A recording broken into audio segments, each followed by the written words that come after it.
What is up, everyone? Young here. Got probably my most serious, powerful episode yet. Um, I know next week for sure we'll get Younger and myself on here together. But I just want to share with a special day today, and it's something that I couldn't possibly imagine.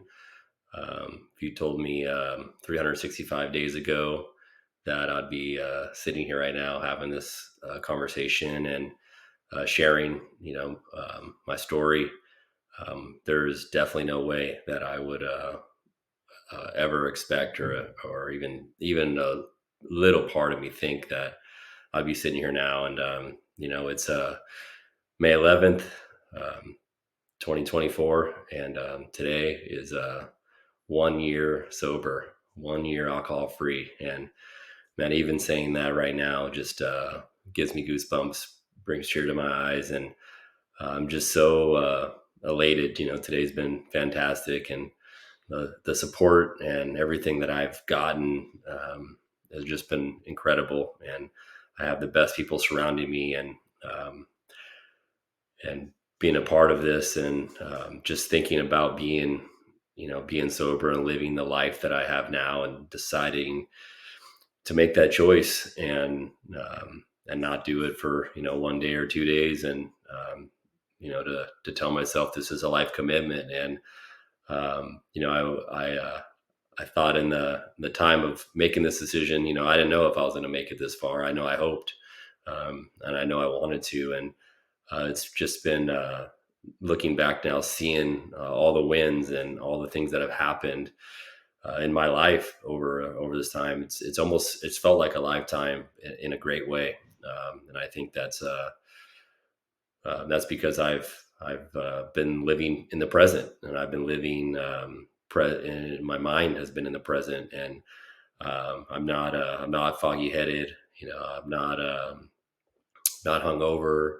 I don't remember what I didn't say last night or what I did say last night. And I don't remember, how I treated my wife, or if I was good or not, and maybe what I said to my kids or not, and just different decisions that I've made.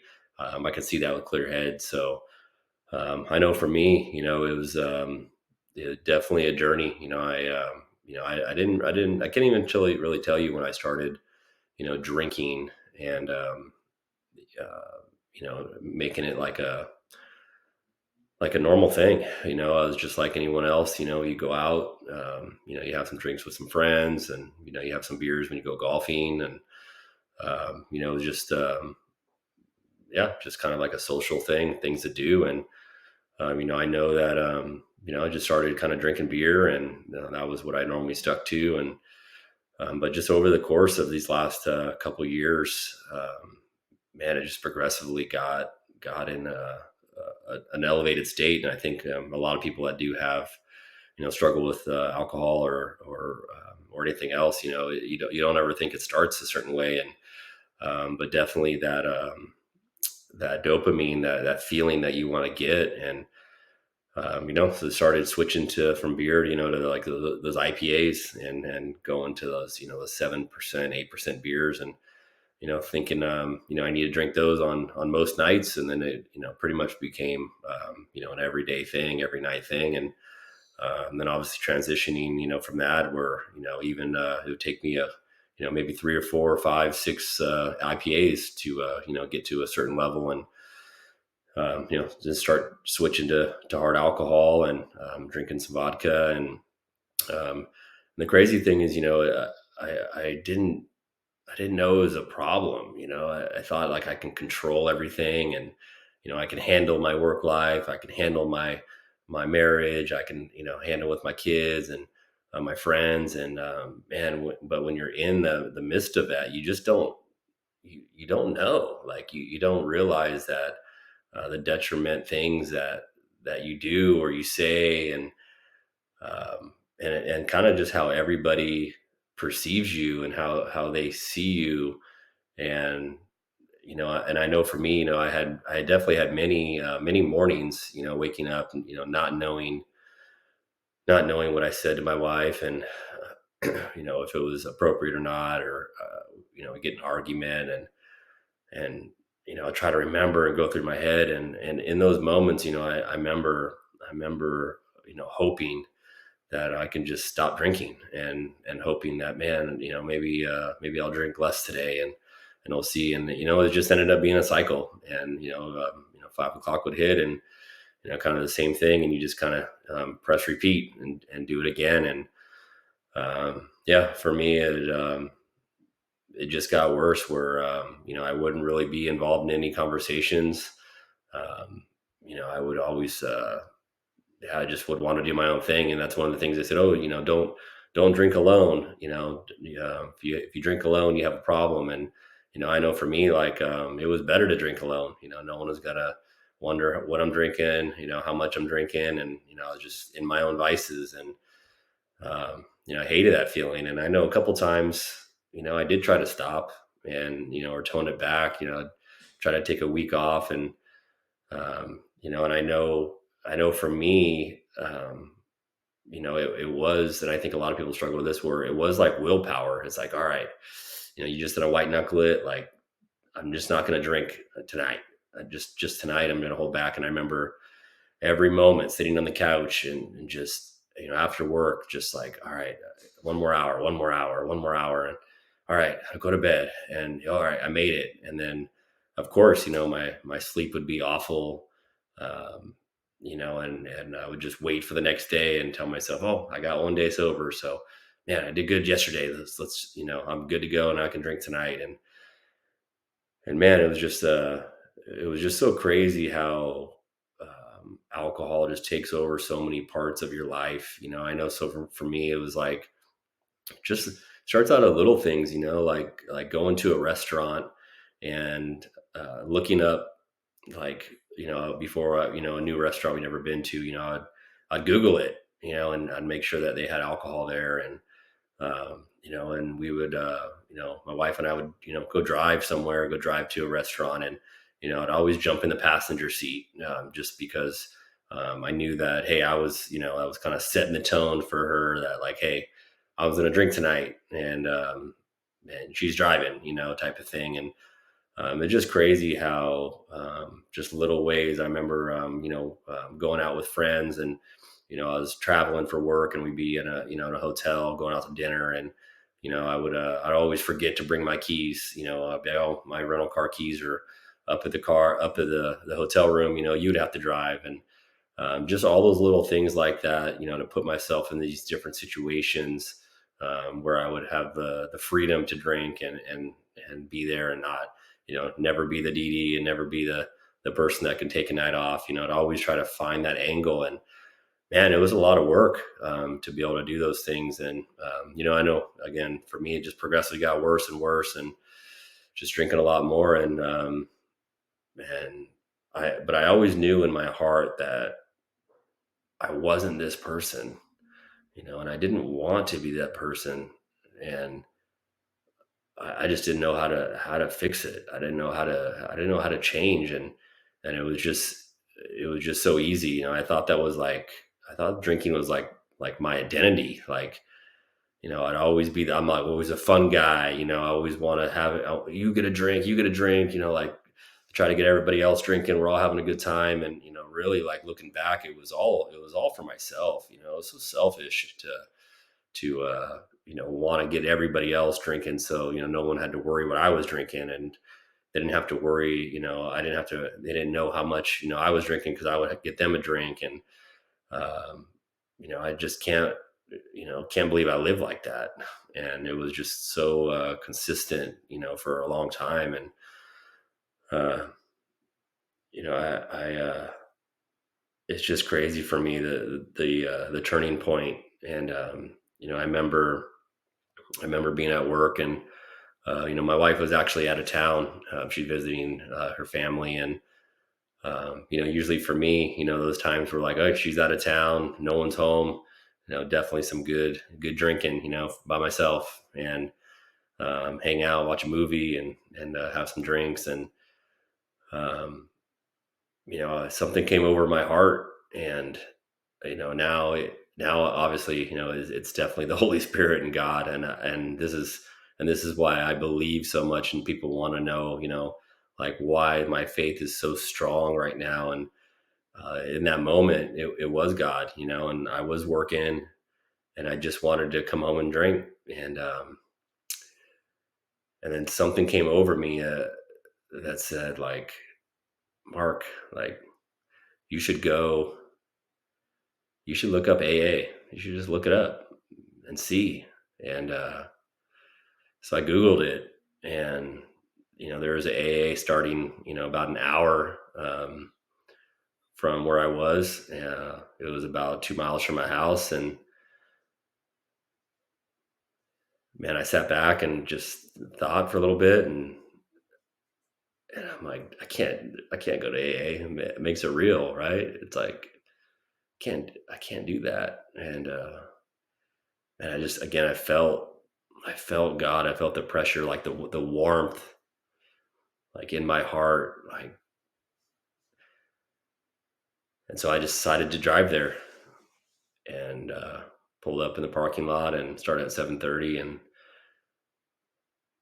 I sat there, and I watched every other person walk in there, and I was like, man, I can't do this, and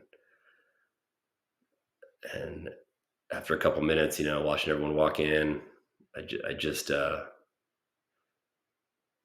out of my car and walked in, and I sat there in the corner on the couch, and just listened, and I cried a lot, and I was very emotional. I didn't know what to say, what to do, and uh, yeah, I ended up speaking a little bit, just about where I was, and um, I walked after that hour at AA. I walked out, and um, I got my 1 day coin for that 1 day, and I went home, and I decided not to drink. I decided that this was going to be the change that I was going to make in my life, and I called my wife, and let her know that I just went to AA, and I'm not going to drink anymore. And I remember over the phone, she had two feelings. She was uh, so proud of me, but also really wished that she was home to be with me. And I was free. It's been a long time up until that point that I was able to feel like I was free, and um, to be that way, and to be home alone, um, and not drink, and just realize what I've been through, and the way that God has graced me to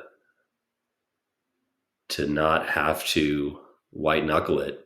I didn't white knuckle it that day. I just didn't drink. I just stopped, and it was crazy. It's mind blowing to me, and I didn't worry about every hour before I went to bed. I just didn't drink, and I was so elated, and that was day one. That was day one, and since then, I'm sure I'll share a little bit more story as a couple more podcasts go through. But looking back, obviously, a few things happened in my life that were game changers, and for me, deciding not to drink anymore. I think people say you got your family back, and that's one beautiful thing is I've had a great family. My wife and my kids have been amazing, and I've always had them. Um, but I think they got me back. They got the person that I know that I could be, and I knew the person that I am, and I got that back. and uh, and then I have my Lord and Savior. I have God, and the way that He's been able to help me, navigate this, and as selfish as I've been, and the life that I've led up until that day, um, I realized for me that uh, I didn't understand it. I didn't understand why I have a fantastic job, fantastic life.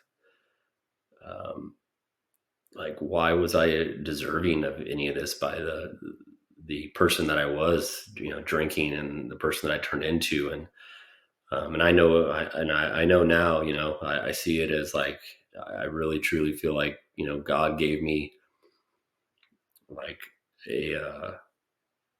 like He was investing in me, like he gave me some credit that I don't know that I don't deserve, and I feel so convicted now that I need to spend the rest of my life, one, sober, but two, sharing that God can make things like that happen.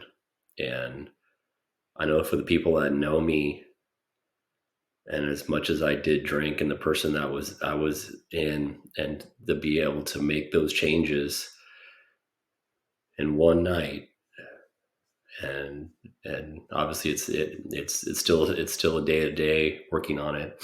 Um, but I know that, I feel like, yeah, I got that advancement from God, like that. uh, I did what I did, and He knew that at some point I was going to be able to get sober, and He works in those perfect ways. And for me to be on this side of it now, and to share my story, and to know that I'm just a normal guy that had a problem that was able to overcome, and still is overcoming, and to do everything that I can to truly try to help and influence others to do the same, knowing that, whether it's alcohol or anything else, like you don't have to have that vice. And I can say that I'm living proof. Uh, Drinking as much as I did, and just to be 365 days sober now, and it's crazy, and it's mind blowing, and the situations that I've been in, it's been crazy. I took my son to his 21st birthday in Nashville. Obviously my birthday in January, and Super Bowl Sunday. All these things, all the golfing, all these things that I've always done, and I've always put put drinking along with those, and to be in a position that I don't have to, and I choose not to. Man, I feel so free. I feel so whole, that I don't have anyone controlling me. I don't have anything controlling me, and I could be who I want to be, and I can be in this skin, knowing that, like, I'm loved by my family and by God, and I can be comfortable as I make my walk every day. I can be comfortable to put myself out here like this, and it. I know I can do it, because I know that I know people need to hear, and they need to understand of what alcohol could do and does for people. And you might think, hey, I'm not an alcoholic. I don't drink that much. It's a progression, and it's scary. And or maybe you think, you just have a couple bad days and you binge here and there, or maybe you get blacked out and you don't remember. um, and it's scary. It's scary to be sober. It's scary to think about being sober. um, but once you get past it and realize that your life can be 1,000, 10,000 times not only better, but just free, then you'll really understand what life and God has to offer. And so many doors open up, so many feelings of what you actually can do open up, and that's what it's done for me. And I know this has definitely been difficult to talk about, in terms of putting it out there on a podcast, but I think it needs to be out there, because I think others need to hear that. Hey, if you're just that person that you don't know why you can't stop, and you wish you could, and maybe your family hasn't fallen apart yet. Maybe you can still save it. Maybe life hasn't fallen apart yet. Maybe you can still save it, or maybe it has. Maybe you're at rock bottom. There is a way, and life can be fulfilled, and you don't have to be scared. It just has to be a choice. And I know for last thing I'll leave is, I know for the spouses and family, that wishes or hoped, somebody, maybe close to you would make that change. It's hard because that person has to make it on their own. And I know, for me, I had to make that decision on my own, and I had support, but I had to decide to make it on my own. And I'm glad I did. So it's definitely created a different version of myself. Um, I know I hear things like, your 2.0 version. Today I'll be my 365.0 version of myself. And I've changed a lot of my life, and everyone has seen the physical. Um, but what's important to me is two things: the mental part and my spiritual part. Both those things have been a extreme change, more than the physical. And I just want to continue to help others, to be able to share my story and share my testimony, to know that it's okay. And having yourself, where none of us are perfect, um, but to try to be better today than yesterday. And if you have any devices that are holding you back, find a way to let those go, and push on your family and push on your faith, and be limitless of what things could happen. So thank you for listening. And this was definitely a tough one for me, but 365 days sober. Tomorrow will be 366. Younger, young, out. Thanks, everyone.